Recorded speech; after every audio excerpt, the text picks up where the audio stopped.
তো গাইজ আজকে আমি একটা বিশাল বড় লাইফের লেসন শিখলাম। মানে বলো না, যখন ভগবান চায় তোমাকে কিছু শেখাতে, তখন তোমার ছোটোখাটো জিনিসের মধ্যে দিয়েও কিছু না কিছু লার্নিংস পেয়ে যাও। তো আমার যে ইয়ারফোনটা আছে, ইয়ারফোনটা আমার একটা বন্ধু লুকিয়ে দিয়েছিল আমারই ঘরের মধ্যে কোথাও।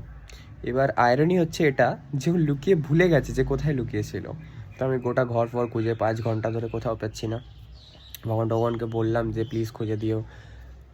লিটারালি 10 দিন পর আমি হেডফোনটা খুঁজে পেলাম র্যান্ডামলি। আমার বন্ধুরই ল্যাপটপের খাপে রাখা ছিল, বাট ওই জায়গাটা বাদ দিয়ে আমি সব জায়গায় খুঁজে নিয়েছিলাম, তাই আমি পাইনি খুঁজে। তো এখানে আমি একটা জিনিস পরে রিয়েলাইজ করলাম, যেটা হচ্ছে যে লাইক ভগবান আমাকে এটা বোঝাতে চাইছে কখনো আমরা যেটা চাই সেটা আমাদের কাছেই থাকে।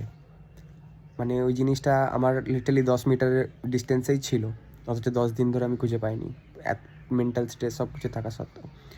তো লার্নিংস এটাই যে আমরা যেটা চাই কখনো কখনো সেটা আমাদের সামনেই থাকে, বাস আমাদের সেটাকে খুঁজে বার করতে হয়।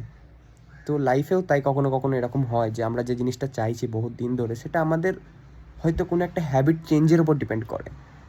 নিজেকে আমরা ছোটো কিছু একটা পরিবর্তন ঘটালেই হয়তো সেই ডেস্টিনেশনটা আমরা অ্যাচিভ করতে পারবো, তো আমরা সেটা করি না।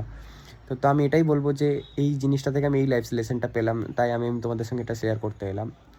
तो टाटा गाइस, मिलते हैं अगले वीडियो में।